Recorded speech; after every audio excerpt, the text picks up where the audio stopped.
¿Qué tal? Buenas noches. Soy Arturo Joachín Chávez y a nombre del Colegio Mexicano de Ortopedia les damos la más cordial bienvenida. Reciban un afectuoso saludo de nuestro presidente, el doctor Jorge Negrete Corona.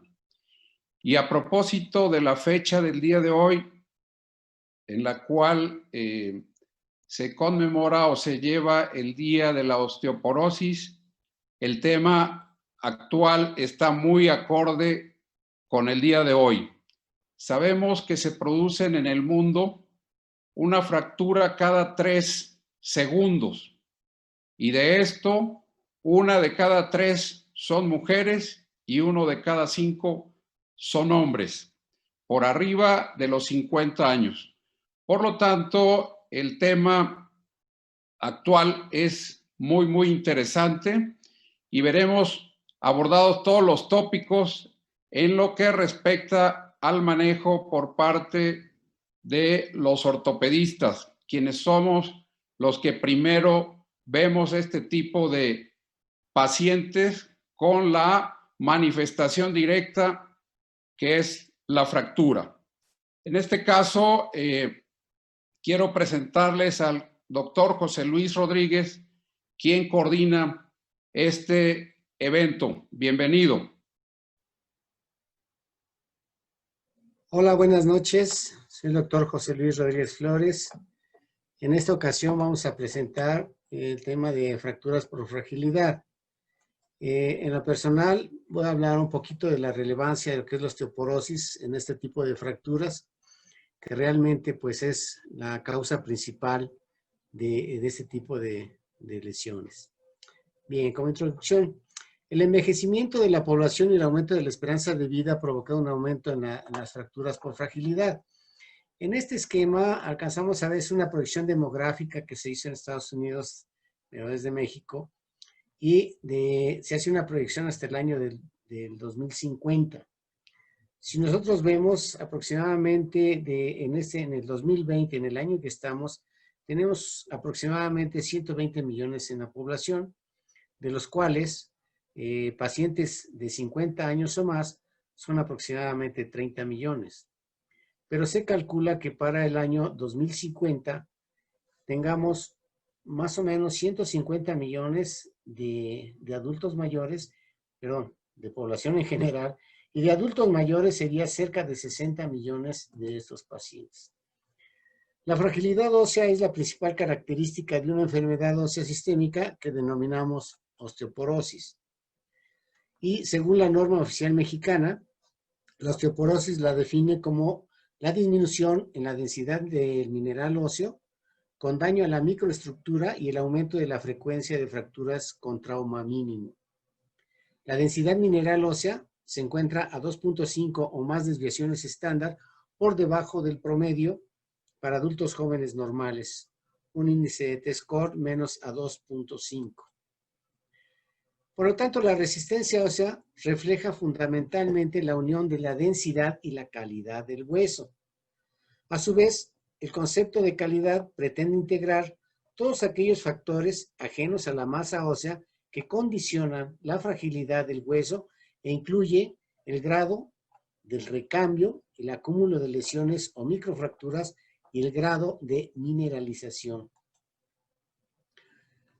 La presencia de fracturas por fragilidad se asocia a un mayor riesgo de presentar nuevas fracturas, esto es muy importante, así como un aumento de la mortalidad y una disminución de la calidad de vida en varones y mujeres, ya que después de la primera fractura, el paciente generalmente ya no regresa a una actividad de vida normal, o por lo menos como había sido antes de la fractura.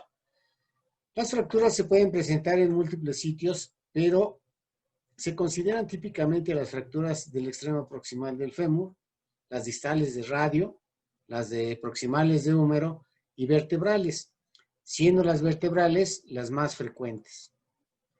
Dentro de la epidemiología, en México sabemos que se carece de una información epidemiológica precisa para la prevalencia de osteoporosis. Sin embargo, se calcula o se estima que ya 24.5 millones de individuos están en riesgo o ya padecen esta enfermedad. En hombres y mujeres mayores de 50 años, presentan fracturas de columna lumbar en mujeres hasta el 17% y en hombres 9%. Fracturas de cadera en mujeres 16% y en hombres hasta un 6%. Se ha estimado que el riesgo de la fractura de cadera a lo largo de la vida es de 8.5% en mujeres y de 3.8% en hombres en este país, según la Gaceta Médica Mexicana del 2016. Así pues, a los 80 años, se considera que el 50% de estos pacientes ya presentaron una fractura o van a presentar la fractura. Es más frecuente en mujeres, 3-1, que en hombres. Y esto, por añadidura, nos dará un 20% de mortalidad. Que aquí hay una discusión de la mortalidad, que se habla de una mortalidad al primer mes de un 10%, a los 3 meses de un 15% y al año hasta de un 20%. En fracturas de columna se consideran asintomáticas o casi asintomáticas en 2/3 partes, con una incidencia de 145 personas por 100,000 habitantes. Y esto sobre todo debido a una sobrecarga mecánica. En esta gráfica es una gráfica donde la cantidad de fracturas anuales, igual este es tomado de la Oficina de Censos de los Estados Unidos, pero es aplicada a nuestro país, donde calculan que anualmente se tiene en el 2020 más o menos 50,000 fracturas de cadera, y como podemos ver, más en mujeres que en hombres, y para el año 2050 se considerarán 150,000 fracturas aproximadamente. Esto es en un lapso que ellos toman del 2005 al 2050. Y esta otra gráfica nos representa la tendencia que lleva del 2000 al 2006, que como ven ustedes, pues lleva un franco ascenso para llegar precisamente a la otra gráfica, donde hacen una estimación ya para el 2050. Bien. La Organización Mundial de la Salud hace una clasificación de lo que es normal, osteopenia, osteoporosis y la osteoporosis severa o establecida. Tomándolo como normal, una densitometría ósea superior a 1 de desviaciones estándar respecto al valor de referencia del adulto joven. La osteopenia con una densitometría, entre -1 y 2.5 desviaciones estándar del mismo sexo. A la osteoporosis en una densitometría inferior a -2.5 de desviaciones estándar con un riesgo elevado de fracturas, y cuando es ya severa es cuando ya ha tenido más fracturas óseas por fragilidad. Debemos de considerar también cuáles son los factores de riesgo predictores de una disminución de la masa ósea. Tenemos la edad, lo que son de los factores no modificables, los modificables. Pero de los no modificables tenemos la edad. Sabemos que a mayor edad es más la presencia de la osteoporosis. En sexo, más frecuente en mujeres. La raza caucásica. Cuando hay una historia familiar de fracturas, pacientes con menopausia precoz. Historia personal de fracturas en edad adulta. Historia familiar de fracturas. Pacientes con bajo peso, de menos de 57 kilos. El tabaquismo y el uso de corticoides durante más de 3 meses. Dentro de los factores modificables, bueno, pues tenemos el peso con un índice de masa corporal para poderlo elevar, disminución del tabaco y el alcoholismo, mejorar la dieta en cuanto a las ingestas de calcio, ¿sí? Ejercicio físico, sabemos que es muy importante para la presencia de osteoporosis el no hacer el ejercicio físico. Y algunas enfermedades y fármacos que producen prácticamente esta baja de la densidad ósea por el mismo efecto que tienen estos medicamentos. Otras causas así menores ya serían la menopausia precoz, la demencia, una fragilidad que le llamamos ahora al paciente anciano, las caídas frecuentes, la baja ingesta de calcio, escasa actividad física nuevamente y el uso de alcohol. Las causas de fragilidad ósea realmente, pues, desde la osteoporosis posmenopáusica, las secundarias, la osteomalacia por tumores, la osteogénesis imperfecta, displasia de la diálisis progresiva, la osteopetrosis, pignodisostosis y las enfermedades como la de Gaucher, Marfan, Payet y la fluorosis. Todas estas de alguna manera influyen para provocar un problema de osteoporosis y esto pues nos va a llevar a una fragilidad ósea. Por lo tanto, la fragilidad ósea, característica de la osteoporosis, debe considerarse como un verdadero problema de salud pública, lo que justifica la implementación de medidas preventivas y terapéuticas eficaces, así como el objetivo primario debe ser prevenir la primera fractura y preservar la integridad ósea, aumentando su masa y mejorando la calidad del... Muchas gracias. Buenas noches. Vamos a platicar el día de hoy sobre osteosíntesis en fracturas de cadera por fragilidad. Muchas gracias al doctor Rodríguez por la presentación. Y específicamente hablaremos sobre el sistema de HS y comparado con el clavo. Es importante recordar que hasta el 95% de las fracturas en ancianos son tratadas de forma quirúrgica, entonces la cirugía la tenemos como la mejor forma de analgesia para las fracturas de cadera. Por eso es importante que nosotros conozcamos lo mejor que se pueda este tipo de opciones que tenemos, los implantes, y pues qué decisión sería la mejor que nosotros podamos tomar para el manejo de nuestros pacientes con esta patología. Nosotros no podemos comparar fracturas intracapsulares con extracapsulares porque son diferentes en cuanto a vascularidad, en cuanto a el desplazamiento que tenemos y obviamente al tratamiento quirúrgico. Bien lo decía Tail, no podemos comparar peras con manzanas. Entonces, cuando nosotros tenemos un paciente con este tipo de patología, pues es nuestra responsabilidad tomar una serie de decisiones que van a desembocar en una buena calidad de vida en nuestro paciente. ¿De qué depende? Pues que tomemos, primero que identifiquemos adecuadamente su fractura, que si en efecto es una fractura de cadera, posteriormente decidir qué implante va a ser el adecuado para ese paciente y ya después la rehabilitación y todo lo que implica de forma ambulatoria. Tenemos este algoritmo que es muy sencillo, que nos puede ayudar de forma rápida a tomar esas decisiones. Entonces, si nosotros tenemos una fractura de cadera, hay que identificar si esta es intracapsular o extracapsular. En los ancianos, generalmente ya las intracapsulares se opta por un reemplazo articular, mientras que en las extracapsulares tenemos todavía una variedad de opciones terapéuticas en cuanto a implantes. Entonces, si es una fractura estable, como una fractura basicervical o una transrocantérica, de acuerdo a una 31 a 2.1, podemos optar por un sistema de HS o una placa con su tornillo deslizante. Tiene la variedad de que puede ser bloqueada, una LSP o una DCP ancha sin problema. Las fracturas extracapsulares, cuando son inestables, estas implican un compromiso de la pared posteromedial y obviamente van a ser de cierta dificultad técnica, de mayor desplazamiento, le confieren mayor dolor al paciente, y estas usualmente van desde la 31 a 2.2 a la fractura subtrocantérica, ya sea con una extensión más diaficiaria hacia distal o bien con una extensión proximal hacia el trocánter mayor, y estas generalmente se opta por un clavo.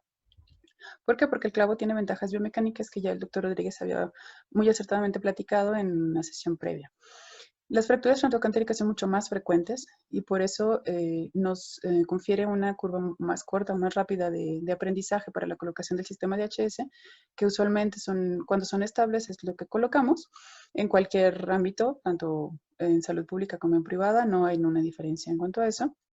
Tienen una mejor irrigación, son más proximales o metafisarias, y a diferencia de las subtrocantéricas, que estas son más infrecuentes, son inestables, obviamente, tienen mayor desplazamiento y son susceptibles a pseudoartrosis, y por lo mismo que son un poco frecuentes, pues tienen una curva quirúrgica más larga. Es más difícil colocar un clavo de reconstrucción que una placa de HS.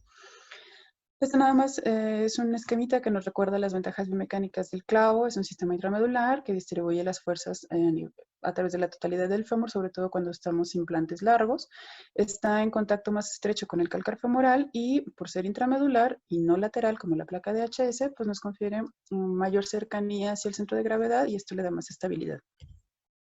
Obviamente la ventaja también del clavo es la colocación. Cuando es la reducción cerrada, pues obviamente se coloca y a través de incisiones muy pequeñas el compromiso, el manejo de tejidos blandos es menor, la pérdida hemática es menor que en una placa que usualmente, salvo que sea deslizada, pues usualmente son incisiones más grandes, se compromete, se manipulan más los tejidos blandos y obviamente hay mayor pérdida hemática. Entonces, ¿cuándo vamos a decidir? Si nosotros determinamos que tiene una fractura que es inestable, que se beneficiaría más con un implante intramedular o un clavo de reconstrucción específicamente, ¿cómo decidir si lo usamos un clavo corto o un clavo largo? Pues obviamente el clavo depende mucho de, depende que sea la extensión. Si tenemos una fractura subtrocantérica muy larga, con una laja que compromete la cortical posteromedial, por ejemplo esta, que está un poquito más abajo de 2 centímetros de la base del trocánter menor, pues obviamente lo ideal sería ferulizar el fémur en su totalidad, o sea, un clavo largo. Hay que medir nuestro clavo con la pierna contralateral, planificar adecuadamente, ver si la talla de nuestro paciente, no es lo mismo operar a un paciente en una mesa de tracción que tiene una talla de 1,35, 1,40, pacientes muy bajitos, que un paciente que mide 1,90. Si nos hemos enfrentado a esa amplia gama, incluso es difícil hasta para la reducción, y también eso implica una dificultad en los implantes, sobre todo cuando son de un doble bloqueo cefálico. No muchas veces podemos colocar los implantes como debería ser, pero muchas veces tiene relación a la talla de nuestros pacientes. Si nosotros tenemos un trazo que es muy proximal, como un trazo inverso o un trazo propiamente subtrocantérico, una Sennheimer 2, por ejemplo, que es muy pequeño, muy corto, el trazo podemos dejar un implante corto, un clavo de reconstrucción corto. Se ha visto en ciertos estudios recientemente que no hay una ventaja biomecánica mayor del clavo largo, pero depende mucho también del tipo de implante. Existen clavos que son anterógrados con bloqueo cefálico, que no tienen un diseño propiamente para un clavo de reconstrucción, que no distribuyen las fuerzas de forma igual, que no tienen la ventaja biomecánica que tienen los clavos de reconstrucción.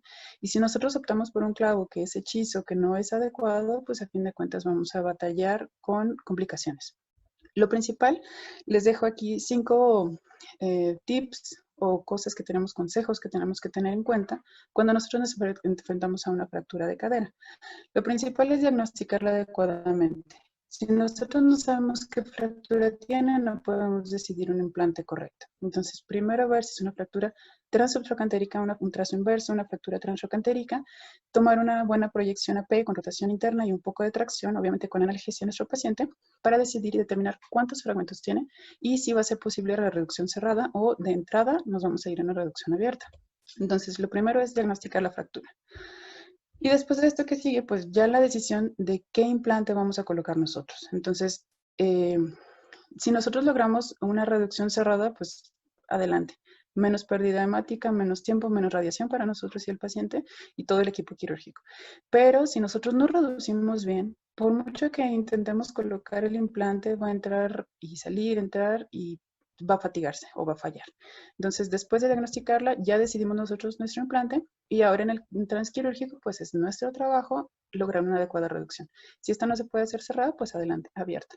Entonces, no debemos dejar así el hueso, siempre hay que tratar que quede lo más anatómico posible porque si no, no va a consolidar.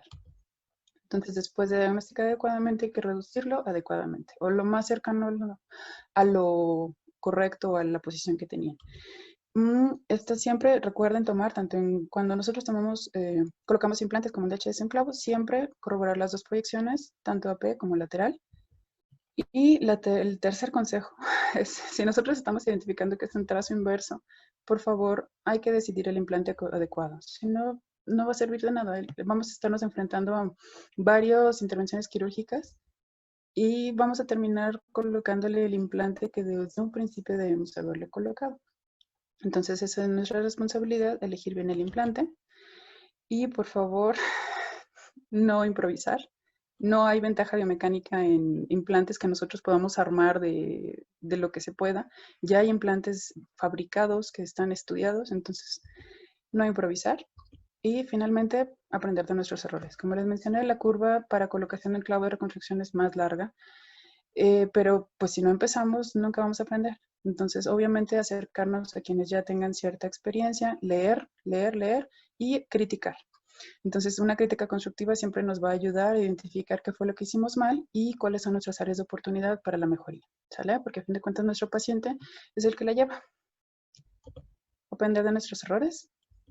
Y pues sería todo por mi parte. Ahorita en la sesión de preguntas y respuestas, con todo gusto responderemos todas las dudas que puedan tener al respecto. Muchas gracias. Muy buenas noches, soy el doctor Leopoldo Baena. Voy a presentar las técnicas de aumento con cemento para fracturas con fragilidad, enfocadas sobre todo a cadera.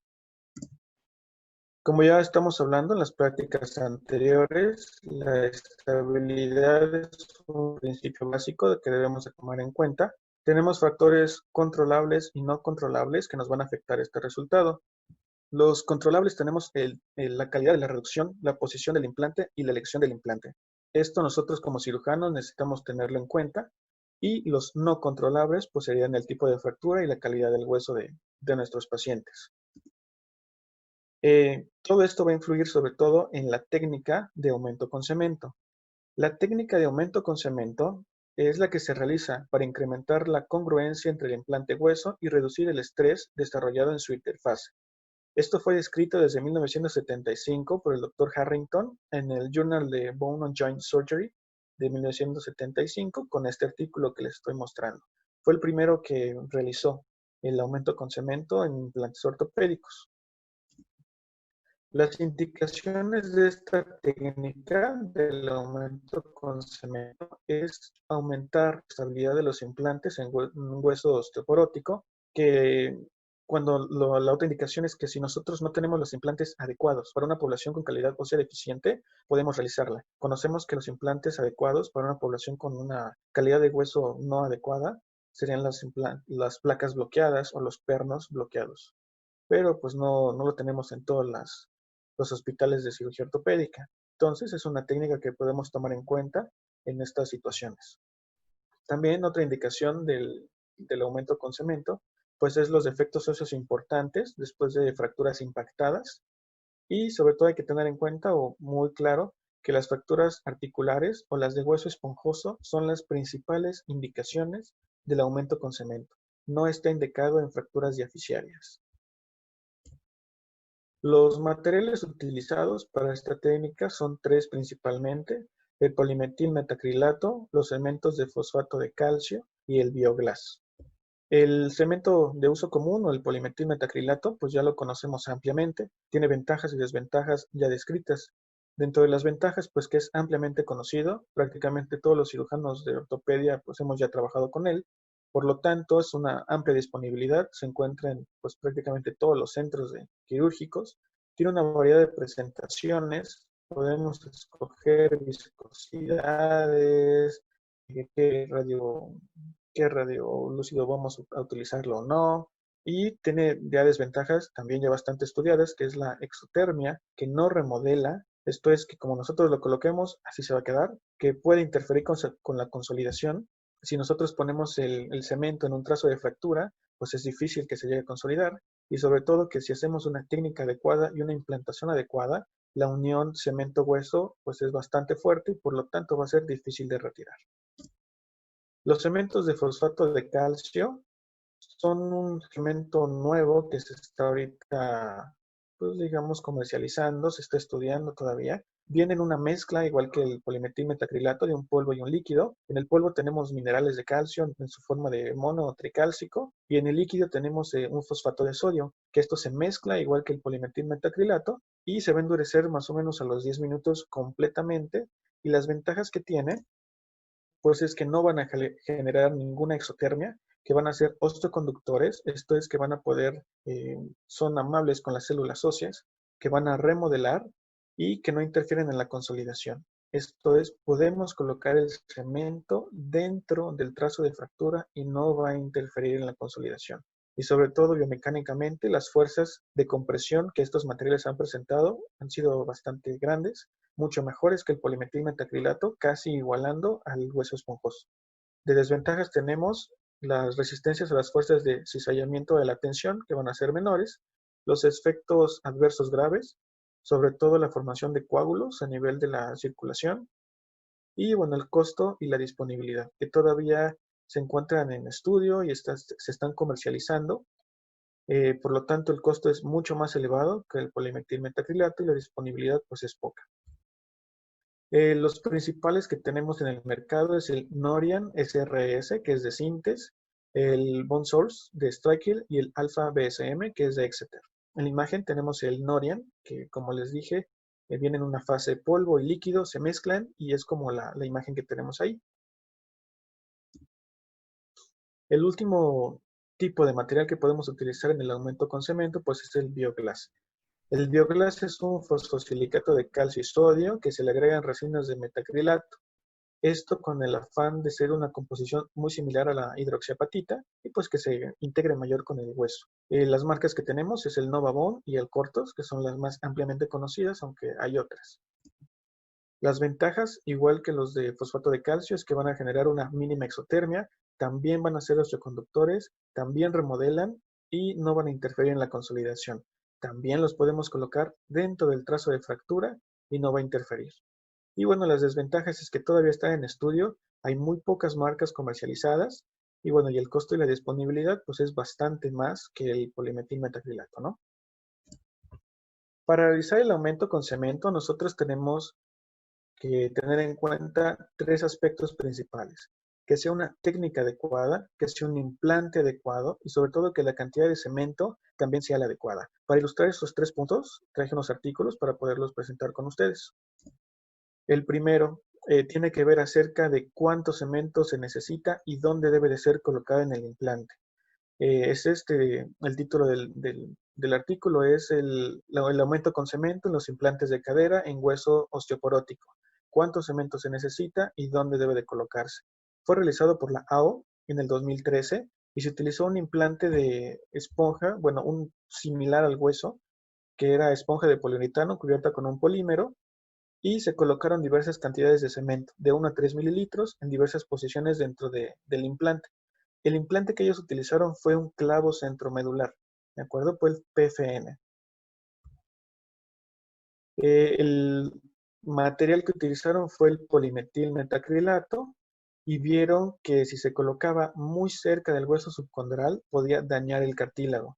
La posición en la que colocaban el polimetilmetacrilato fue craneal y concéntrica, que demostró mayor eficacia, así como la punta, y el mejor resultado se observó con 3 mililitros. Esta es una gráfica resumiendo el artículo, donde se ve que 3 mililitros y colocar en la punta del implante es lo más adecuado, aguantó un mayor número de ciclos antes de la fatiga. Y bueno, como conclusiones de este artículo, es que 3 mililitros y en la punta del implante es lo adecuado y no hay que colocar el cemento muy cerca del cartílago del hueso subcondral porque pues causa daño articular, ¿no?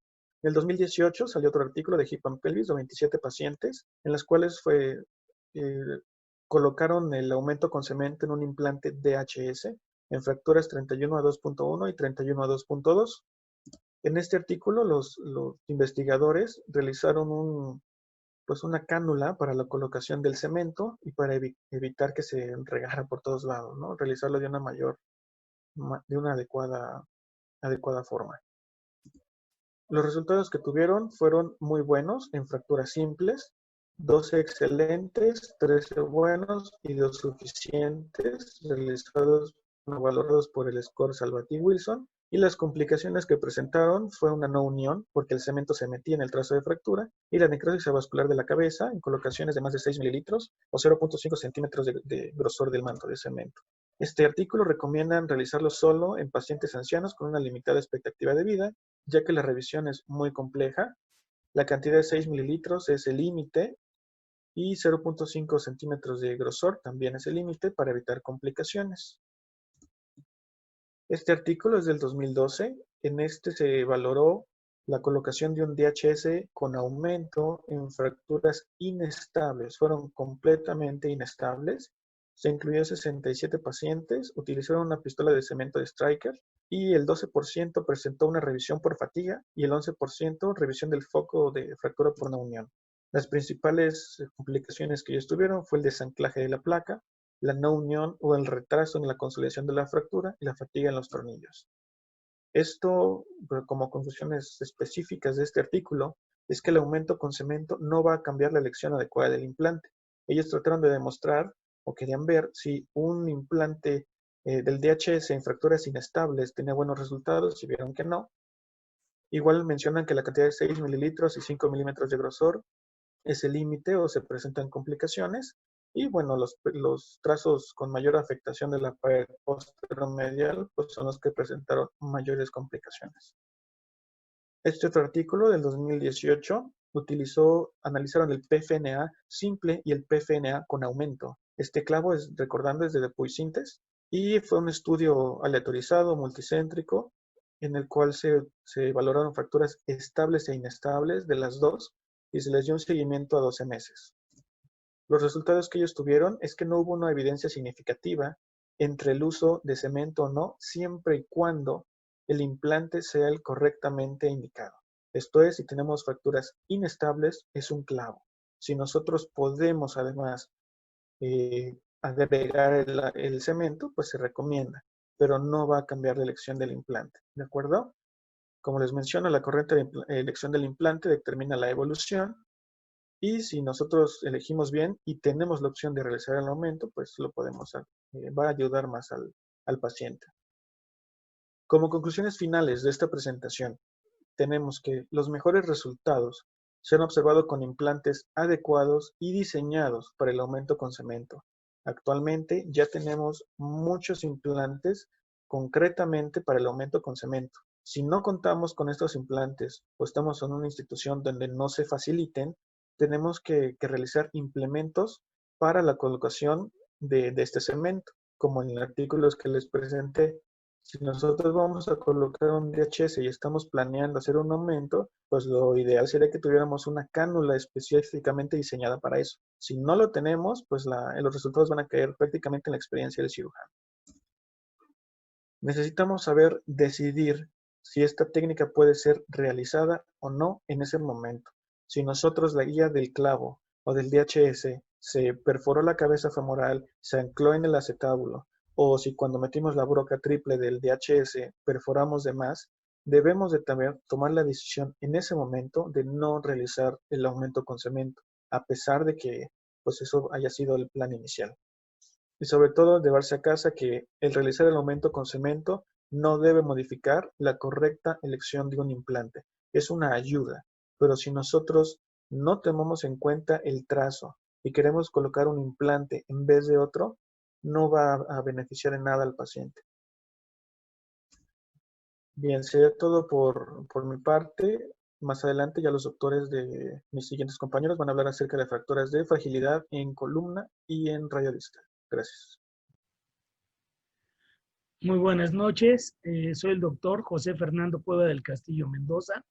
Soy médico especialista en ortopedia con especialidad o con alta especialidad en cirugía de columna. Mi desempeño laboral es a nivel institucional y privado.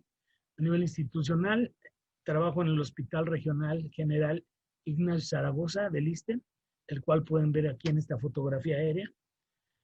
Un lugar que pues me ha permitido desarrollar algunas técnicas que pues no son posibles de llevar a cabo a nivel privado. El tema que fui encargado para presentar el día de hoy es las técnicas de aumentación para fracturas por fragilidad en la columna dorsal y lumbar. ¿Qué es la fragilidad hablando de hueso y hablando a nivel de columna en específico? Bueno, la fragilidad se va a presentar especialmente cuando cambien las características físicas de nuestro hueso. Las causas más comunes de fragilidad del tejido óseo a nivel de la columna vertebral van a ser osteoporosis, metástasis tumorales y la presencia de tumores óseos primarios. Para comprender qué es la fragilidad, tenemos que considerar al hueso como un material, más bien como un biomaterial. ¿Por qué? Porque, bueno, podemos entender de esta manera cuándo y por qué se produce la fragilidad. De acuerdo a la geometría analizando un fragmento de vértebra ósea por microscopía de barrido, nosotros podemos observar en una vértebra sana que tenga sus propiedades físicas de carga adecuadas, una calidad ósea similar a la que podemos ver en la imagen del lado izquierdo de la pantalla.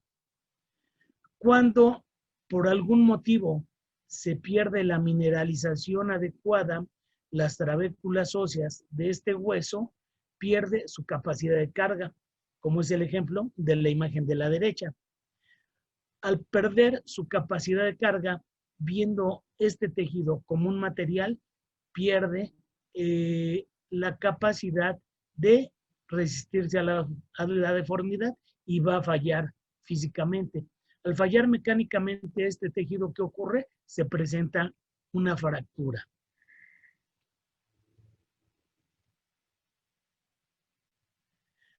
Dentro de las técnicas de aumentación, ¿sí? Lo que se persigue de alguna manera, como su nombre lo indica, es aumentar el volumen del tejido óseo vertebral y si no del tejido óseo vertebral, su capacidad de carga que se ha perdido por la desmineralización ósea, independientemente de cuál sea la etiología de la misma. Puede ser osteoporótico o bien puede ser tumoral. Dentro de las técnicas más comunes que hay o más conocidas que hay de aumentación, en primer lugar está la vertebroplastia, que fue con la que se iniciaron este tipo de procedimientos. Posteriormente se llega a la cifoplastia como una combinación de dos procedimientos. Y por último, la estenoplastia, que es, se puede decir, lo que ha evolucionado técnicamente más. La vertebroplastia fue descrita por Galiver y Deramont en Francia en 1984. ¿En qué consiste este procedimiento? Bueno, ellos describieron la administración de cemento del tipo del metilmetacrilato a nivel intravertebral hacia el cuerpo vertebral. Esto puede ser por la técnica transpedicular o extrapedicular. Con esta técnica lo que se lograba era rellenar las cavidades donde se había perdido el hueso y de alguna manera ellos observaron que al aplicar el cemento, cuando éste fraguaba, este segmento o esta vértebra recuperaba de alguna manera una capacidad de carga y en el paciente disminuía la clínica de dolor, que es lo que generalmente aqueja a estos pacientes. Sin embargo, esta técnica no lograba corregir la compresión vertebral y existe alto riesgo de extravasación, ya sea intravascular o bien al espacio intrarraquídeo, que eso sería muy delicado porque algunas veces se reporta que puede haber quemaduras durante el fraguado del cemento de las estructuras nerviosas.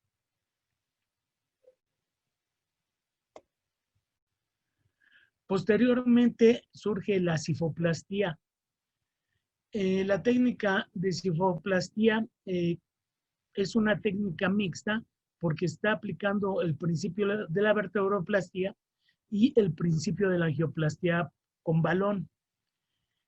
Esta técnica consiste en colocar unas cánulas de trabajo a través de los pedículos o también puede ser extrapedicular y a través de estas cánulas nosotros vamos a insertar unos balones inflables. Estos balones los vamos a inflar controlando mediante fluoroscopía y mediante manometría con un medio hidrosoluble radiopaco para poder observar qué tanto vamos reexpandiendo la vértebra colapsada. En esta técnica, por lo general, lo que se hace es canalizar los dos pedículos y poner 2 puertos de trabajo o 2 cánulas de trabajo a través de las cuales se introducirán estas ondas.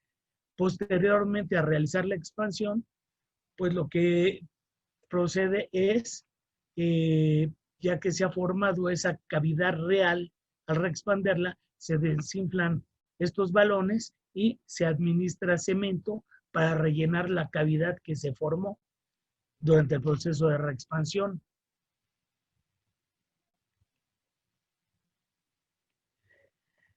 Y la estenoplastia, por último, bueno, este es un procedimiento que mezcla las 3 técnicas: la vertebroplastia, la cifoplastia y por último la aplicación de un stent. En este caso, el stent puede ser incluido dentro de un balón o puede ser sin balón. El procedimiento consiste en canular los pedículos hasta el cuerpo vertebral.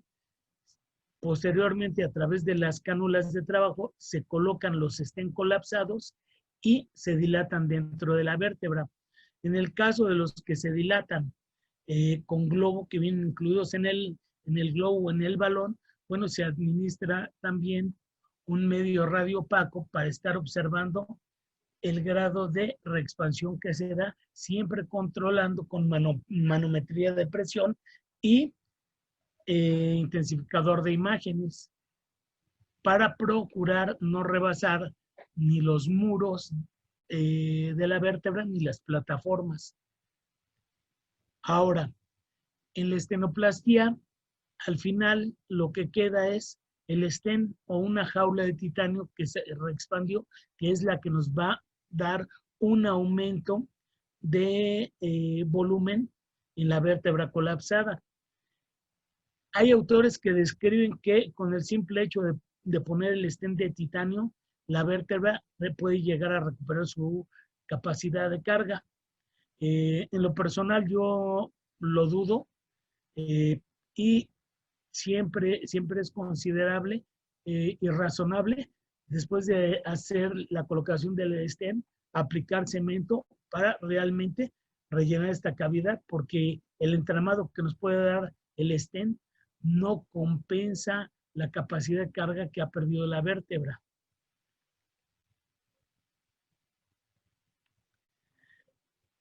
En la siguiente imagen, bueno, les presento un caso de una paciente femenina de 65 años de edad, en la cual se diagnosticó una fractura por compresión a nivel de T11 y en T8. Como pueden ustedes observar en la imagen de la resonancia magnética, es una imagen en una secuencia de T2. Si ustedes observan la vértebra que corresponde a T11, podrán darse cuenta que no hay imágenes que sugieran edema. Por lo tanto, esta vértebra seguramente ya está consolidada y aunque nosotros hiciéramos el proceso de cifoplastia, lo más probable es que no recuperáramos nada de altura de la compresión, porque está consolidada. Sin embargo, si observan la imagen de T8, nosotros podemos ver cómo hay zonas de edema y esto nos hace saber de forma indirecta que, bueno, es una lesión aguda. Entonces, en este tipo de lesión podemos tener un mejor resultado en cuanto a si buscamos la reexpansión vertebral. Inicialmente, con control en proyecciones anteroposterior y lateral, colocamos unos estiletes o punzones a través de los pedículos para llegar por lo menos hasta 2/3 del cuerpo vertebral. Después de colocar esos punzones, podemos ver aquí en la imagen lateral, en el lado derecho de su pantalla, que ya se colocaron unas camisas de trabajo a través de, más bien sobre estos punzones. Estas camisas de trabajo va a ser sobre las que realicemos ya el procedimiento.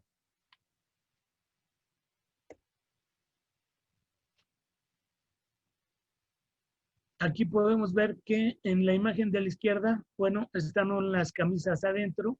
En la imagen de derecha se retiraron las camisas y vemos que ya se encuentran presentes los globos. ¿Cómo sabemos? O los balones. ¿Cómo sabemos que ya están adentro? Bueno, porque tenemos las marcajes radiopacos que nos permiten ver su posición. Ya que colocamos los balones, se inflará el de un lado y posteriormente el del otro mediante control fluoroscopio y manómetro de presión. En estas siguientes imágenes podemos ver la proyección anteroposterior y lateral ya con los balones inflados. Podemos ver la cavidad que se formó con la reexpansión del tejido que se encontraba colapsado. Y en paso seguido vendrá la colocación del cemento. En estas últimas imágenes podemos observar, bueno, la localización en la que finalmente quedó el cemento. De las complicaciones que podemos tener en este tipo de procedimientos, sobre todo más común en la vertebroplastia, ya que no tenemos control de la cavidad a la cual se le va a inyectar el cemento, podemos tener absorciones vasculares venosas, nos pueden llevar a embolismos por cemento en las pulmonares, o bien podemos tener fugas, que las más catastróficas, como se describe en la bibliografía, es que se vayan hacia el canal raquimedular. En lo particular sí he tenido pequeñas fugas hacia el canal, pero han sido subligamentarias y afortunadamente no he tenido ningún caso en los que se observen complicaciones neurológicas o radiculares posteriores a esta complicación, pero sí es importante tenerla en cuenta, porque son complicaciones que pueden surgir, como ya decía, más comúnmente en la vertebroplastia. En teoría, en la cifoplastia y en la estenoplastia es un poco más difícil de que ocurra porque en teoría se tiene control sobre la cavidad. Pero, sin embargo, cuando nosotros tenemos cavidades que estemos dudando de su integridad de las paredes con alta posibilidad de fuga, bueno, tenemos alternativas como realizar una técnica de cascarón de huevo, que es crear un cascarón, por así decirlo, de metilmetacrilato, lo dejamos que fragüe y posteriormente esa cavidad que ya se forró sus paredes con metilmetacrilato, podemos rellenarla sin que haya o disminuyendo el riesgo de fuga. Bueno, esto es lo que tengo para presentarles. Espero que les sea de utilidad. Muchas gracias por su atención. Y bueno, si hay alguna duda, aquí estamos pendientes para intentar aclararla. Buenas noches, soy el doctor Alejandro Santos, médico ortopedista, cirujano de hombro y codo. Vamos a hablar sobre el tratamiento de las fracturas de radio distal en el adulto mayor. El término tercera edad hace referencia a la población de personas mayores 65 o más años. Este grupo de edad está creciendo en la pirámide de población o distribución por edades. La baja tasa de natalidad y la mejora de la calidez y esperanza de vida son las causas principales de este hecho. Esta frase nos ayuda a ver cuál es el panorama que tenemos en el futuro y qué es lo que tenemos en este momento, porque todo este tipo de fracturas por fragilidad ósea, por osteoporosis, van a seguir en aumento. Desde 1814, Abraham Coles nos decía que en las fracturas de radio distal solo queda el consuelo de que el miembro en algún momento posterior recupere la movilidad sin dolor. Sin embargo, la deformidad permanecerá toda la vida. Este concepto, hoy en día, yo creo que es solo un concepto histórico, porque con los tratamientos que tenemos, podemos recuperar la movilidad de una manera precoz y de esta manera mejorar la calidad de vida del paciente. Las fracturas de radio distal son fracturas muy comunes en esta gama y esto se debe a la edad. A mayor edad disminuye el metabolismo óseo y eso aumenta el riesgo de las fracturas en nuestros adultos mayores. Fracturas de radio distal en pacientes jóvenes, recordemos, son fracturas de alta energía. El sexo, las mujeres, totalmente, porque en la etapa de climaterio, cuando aumenta el grado de osteopenia, aumenta el grado de osteoporosis, el cual se puede aparecer hasta en el 40% en pacientes con fractura de radio distal, son factores que hacen que de esta manera aumenten el riesgo notablemente. Recordar el concepto de las tres columnas, en las cuales tenemos en el radio la columna radial, la columna medial y la columna cubital, que cada una de estas nos aporta una carilla articular para el semilunar, el escafoides, la cavidad sigmoidea respectivamente. Si perdemos una de estas columnas, se pierde la biomecánica de la articulación y, pues, por ende, proporciona dolor. Cuando hacemos una evaluación radiológica de una fractura de radio distal, recordar que siempre hay que evaluar la inclinación radial, la inclinación volar y la altura radial respectivamente, que son ángulos que vamos a tener que restablecer más adelante. Cuando hacemos nuestra evaluación radiológica, recordar siempre evaluar las columnas, como lo hemos mencionado, tanto la columna cubital o la columna medial, la columna radial, las columnas intraarticulares, que pueden tener fragmentos libres, la columna volar y la columna dorsal.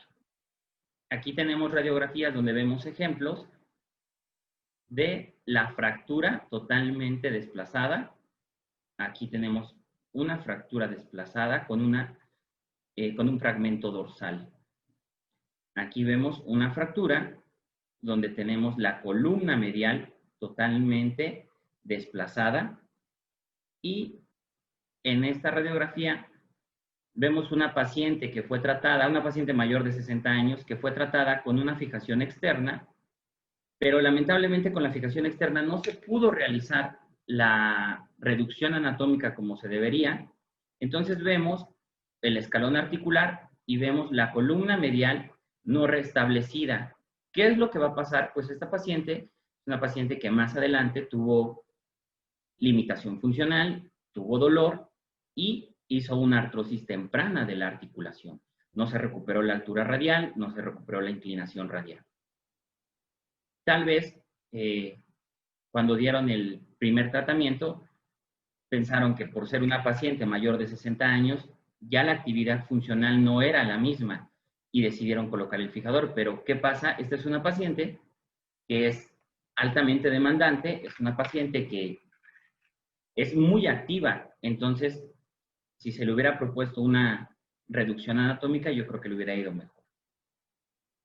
Recordar en nuestras evaluaciones siempre los criterios de La Fontaine, que son predictores de inestabilidad: una angulación dorsal inicial superior a 20 grados, una conminución metafisiaria dorsal, un compromiso intraarticular de la articulación radiocarpiana, una fractura cubital asociada y la edad mayor de 60 años. Nos dice La Fontaine que más de 3 de estos criterios asociados son predictores de inestabilidad y es un paciente que amerita un tratamiento quirúrgico. Hablando propiamente de los tratamientos, siempre cuando hacemos un tratamiento hay que enfocarlo a una reducción anatómica de la fractura, reducir el dolor y tener una muñeca móvil sin limitación funcional.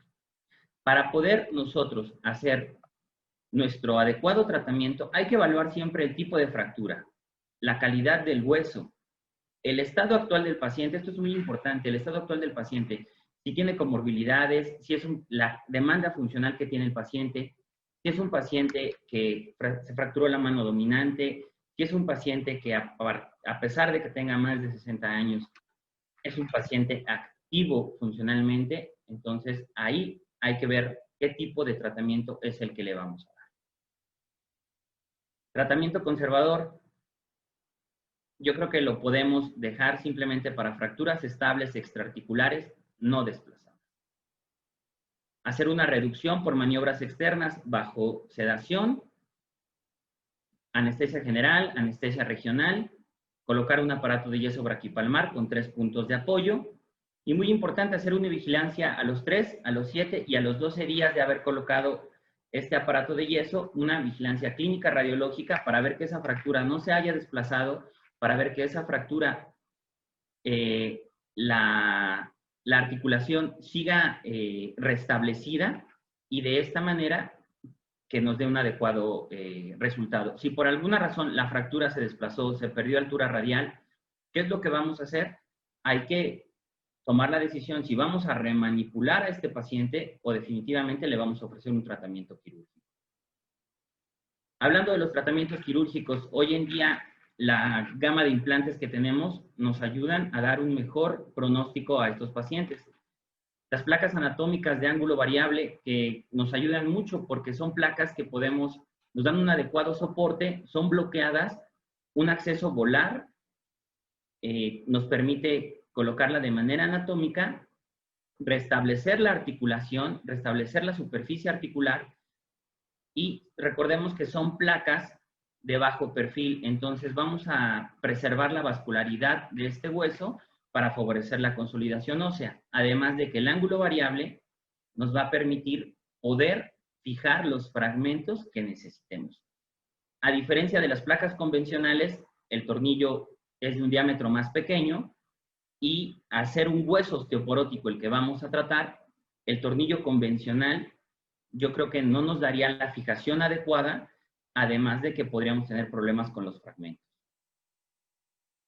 Placas de segmento específico que podemos colocarlas tanto en la columna medial como en la columna radial y dar una compresión axial hacia estos fragmentos y de esta manera poder igual recuperar la anatomía de este hueso y dar un mejor resultado. Placas dorsales. Las placas dorsales hace tiempo se decía que no eran una buena opción. ¿Por qué no eran una buena opción? Porque podían lesionar los tendones extensores. Hoy en día las placas dorsales son placas de bajo perfil, son placas bloqueadas que de igual manera se pueden colocar con un buen acceso y podemos restablecer la anatomía del hueso. En este caso aquí vemos una fractura de la columna medial, la cual se restableció. Restablecimos esta fractura y de esa manera se hace una reducción anatómica. Aquí tenemos el control, la superficie articular se restablece la inclinación radial y tenemos un mejor resultado de estos pacientes. Cuando colocamos una placa, ya sea volar, ya sea radial, siempre hay que recordar tomar nuestros controles radiológicos para evitar que tengamos complicaciones como los tornillos intraarticulares, que más adelante nos pueden dar problemas. Tomar una proyección lateral con desviación cubital para que veamos que la articulación. Fijaciones externas, yo creo que las debemos de dejar simplemente para casos especiales, casos como lesiones complejas con importantes defectos de partes blandas que requieran una cubierta cutánea más adelante, fracturas complicadas con infección aguda, control de daños, pacientes que se encuentran politraumatizados, pacientes que por alguna razón tienen lesiones asociadas. Entonces podemos colocar un fijador externo de manera temporal para propiamente más adelante realizar la osteosíntesis definitiva. Y recordar, si colocamos un fijador externo tal vez como un tratamiento definitivo, las complicaciones que nos puede dar una compresión del nervio mediano, una distrofia simpático-refleja, una rigidez de los dedos, infección en el trayecto de los shanks, y recordar que el uso prolongado, más de 6 semanas, en una posición antifisiológica puede causar una distracción excesiva y de esta manera tener una complicación más adelante o un resultado no tan adecuado como el que pensamos. Complicaciones de estas fracturas, podemos tener una lesión ligamentaria, artrosis temprana, limitación en la movilidad, lo que mencionábamos, la colocación de los tornillos antiarticulares, lesiones nerviosas, una mala unión, rupturas tendinosas. Por eso es muy importante valorar bien a nuestro paciente, ver qué tipo de tratamiento es el adecuado para él, un tratamiento conservador, un tratamiento quirúrgico. Y si vamos a hacer un tratamiento quirúrgico, elegir el implante adecuado, una placa volar, una placa dorsal, placas de segmento específico, si es necesario un fijador externo, un fijador externo. Recordar que no todos los pacientes son iguales, todos los pacientes hay que individualizarlos y de esta manera tener un mejor resultado. Muchas gracias. Muy buenas noches.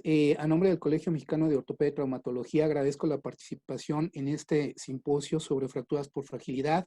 Hoy, que es el Día Internacional de la Osteoporosis, era importante destacar la relevancia de la complicación o de la manifestación clínica de la osteoporosis, que es la fractura por fragilidad. Agradezco a mis compañeros, la doctora Gutiérrez, el doctor Fernando Cueva del Castillo, el doctor Baena, el doctor Santos, por sus excelentes presentaciones. A continuación, una pregunta dirigida para el doctor Fernando Cueva. ¿Qué tipo de stents utiliza? Bueno, mi experiencia en el uso de stents es nula.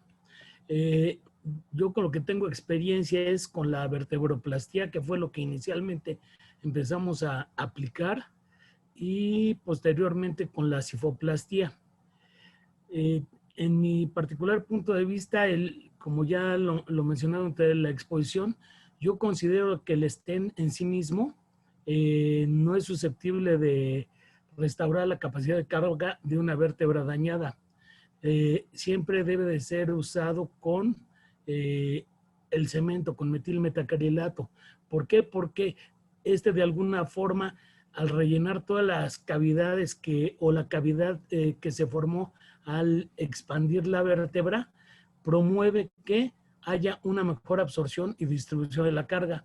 El stent, como vieron en la imagen, y si ustedes revisan figuras o imágenes de stents, es una red, precisamente es un stent, un entramado de titanio, pero el cual, si lo consideramos estrictamente desde el punto de vista biomecánico, no tiene la capacidad de carga que tendría un hueso normal. Entonces, bueno, en lo particular yo no lo he usado, yo prefiero seguir con la vertebroplastía. Ahora, la vertebroplastía yo considero que se obtienen mejores resultados con metilmetacrilato, porque los cementos de fraguado en frío, que son a base de fosfatos tricálcicos, generalmente no tienen la capacidad de carga y no nos resuelven el problema de dolor de inmediato, como ocurre con el metilmetacrilato. Gracias. Ok, muchas gracias, doctor. Una pregunta, ¿es recomendable administrar recoverón granulado a los pacientes con fracturas por fragilidad ósea? ¿Y cuál sería la dosis recomendable? Yo en lo particular no uso los derivados del ácido acexámico para el manejo de fracturas por fragilidad. Creo que no tiene, desde mi punto de vista, no cumple una función biomecánicamente hablando y habría que hacer estudios para apoyar y dar un sustento más fuerte al uso de este principio. No sé ustedes qué opinan al respecto. Bueno, a mí, si me lo permite, doctor Durán, yo considero que eso lo he leído patentemente en la propaganda de mercadotecnia del laboratorio que produce este fármaco, y sin embargo estoy de acuerdo con usted en el hecho de que pues todas las virtudes que se le están atribuyendo ahorita a este medicamento, bueno, yo creo que son limitadas y son dignas de hacer en todo caso una buena investigación para poder tener resultados objetivos, porque en la bibliografía, pues yo no he visto, en la bibliografía seria, yo no he visto algo que dé sustento a lo que promueven. Gracias. Gracias, doctor Cueva. Doctora Rigel, una pregunta.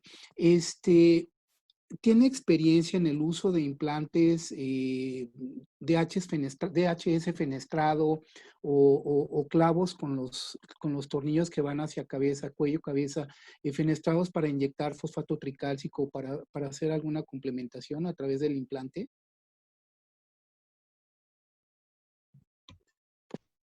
¿Me podría repetir un poquitito la pregunta del inicio? Si tienen ustedes experiencia como cirujanos de cadera en el uso de implantes a través de los cuales nosotros podemos complementar, en el caso particular de las fracturas de cadera, DHS o los clavos de reconstrucción. Solamente he tenido la experiencia de un clavo. Afortunadamente fue un clavo que estaba específicamente solicitado para eso.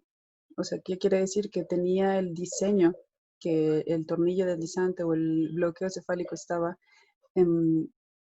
fenestrado, a fin de cuentas, su punta, y todo el equipo de colocación estaba diseñado desde un inicio para la colocación del cemento. El paciente tuvo muy buena evolución, afortunadamente, y la ventaja de ese clavo, sinceramente, no me pareció que haya sido tan importante si nosotros lo comparamos con un implante similar que haya sido colocado adecuadamente. ¿Qué quiere decir? Si nosotros ponemos nuestro bloqueo cefálico un poco más inferior, no tan largo el tornillo deslizante, no rozando el hueso subcondral, y obviamente nosotros estamos diagnosticando que nuestro paciente tiene una mala calidad ósea, entonces podemos suplementarlo con vitamina D, con calcio, ya sea antirresortivos o teriparatide o alguna otra medicamento que nosotros podamos ayudarle. En realidad, la ventaja o más bien la evolución ha sido similar. Sin embargo, no considero que tenga una experiencia tan amplia con este tipo de implantes. Entonces, yo creo que más bien tendríamos que continuar el uso de este tipo de implantes y obviamente leer para ver qué ventajas nos pueden ofrecer.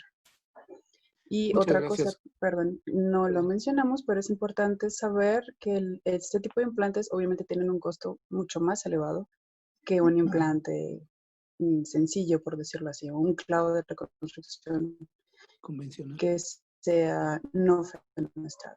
Entonces, eso también es importante. Muchas gracias, doctora. Doctor Santos, una duda, una cuestión. Al final del día, cuando comparamos los resultados funcionales del tratamiento de las pacientes con fracturas de muñecas, estamos hablando de pacientes adultos mayores, ¿cuál sería la diferencia en resultado funcional entre el tratamiento quirúrgico y el tratamiento conservador? Hablando por tratamiento conservador, las fijaciones percutáneas con clavos, con las técnicas que ustedes quieran, y la inclusión de un aparato de yeso. ¿Cuáles serían los pros o los contras en relación a esos dos manejos?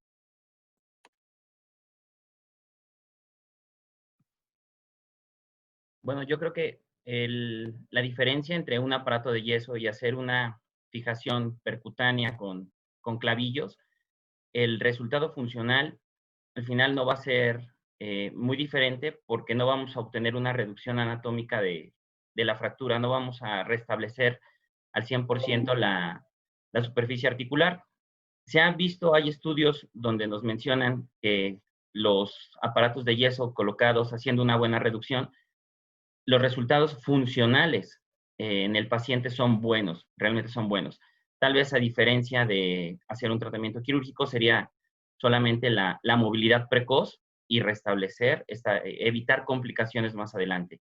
Pero realmente comparando un aparato de yeso con una técnica de fijación percutánea, el resultado funcional no va a ser muy diferente, va a ser muy comparativo.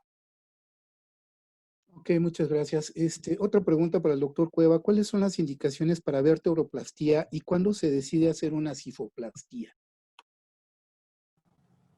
Bueno, hay que partir del hecho que la vertebroplastía fue el primer paso en la innovación de la técnica de administrar metilmetacrilato hacia los cuerpos vertebrales fracturados a nivel de columna dorsal y lumbar.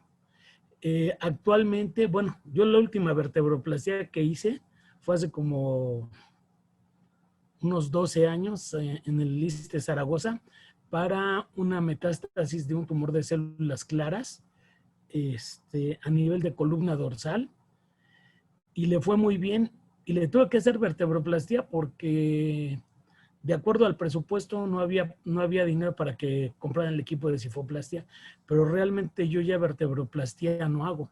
Yo todos los procedimientos que hago de este tipo son cifoplastías. ¿Por qué? Porque considero que tengo mejor control sobre los tejidos y puedo limitar la posibilidad de fugas de cemento.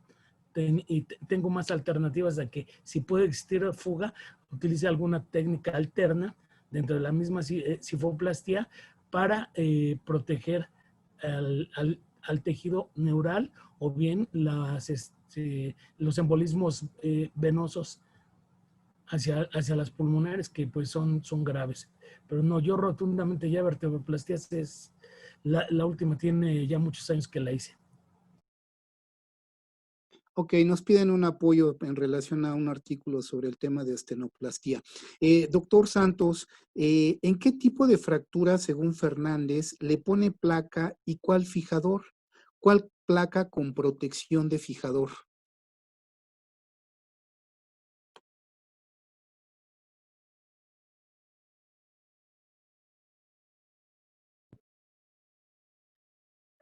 Realmente, en una fractura, como lo mencionamos en la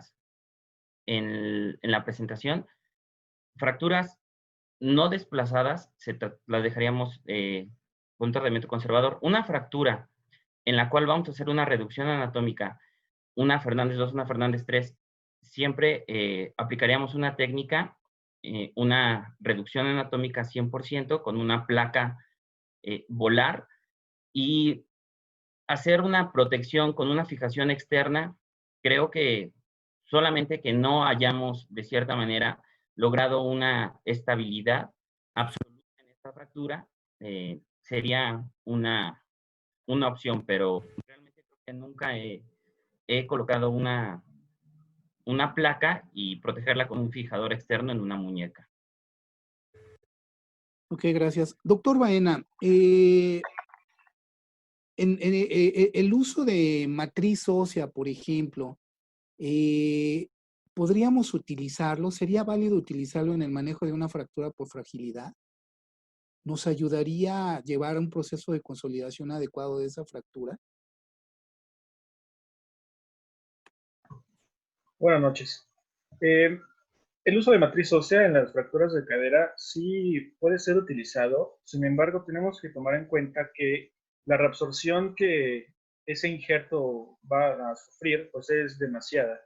Para eso yo creo que necesitaríamos mejor los implantes ya especialmente diseñados para el aumento con cemento.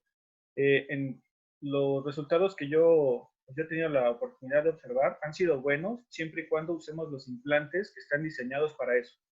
Los resultados cuando tratamos de improvisar con implantes que no controlamos o que no tenemos los adecuados implementos para hacerlo, pues los resultados no son tan favorables. Ok, muchas gracias. Pues creo que estamos en tiempo, doctor Joachim.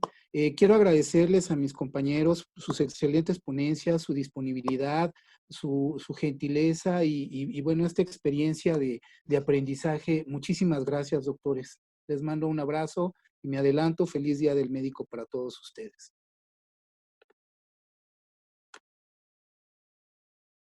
Muchas felicidades nuevamente a todos los ponentes. Felicitamos al capítulo de ortopedia geriátrica, el Colegio Mexicano de Ortopedia. Está complacido ampliamente por todas las presentaciones y el trabajo que han desarrollado en el curso de esta charla. Felicidades nuevamente, gracias a todos ustedes y los esperamos. El doctor Negrete nos hace llegar a todos nosotros y aprovechamos el momento del foro para recordarles que el día 23 de octubre a las 20 horas tenemos una tarde con los Beatles y creo que la vamos a pasar muy bien con motivo del Día del Médico. Reciban por adelantado un fuerte abrazo a todos los ortopedistas que presentaron, a todos los que nos están oyendo y nos vemos este viernes, Día del Médico, a través de este medio. Muchas gracias a todos y al apoyo técnico también muchas gracias. Muchas gracias. Buenas noches.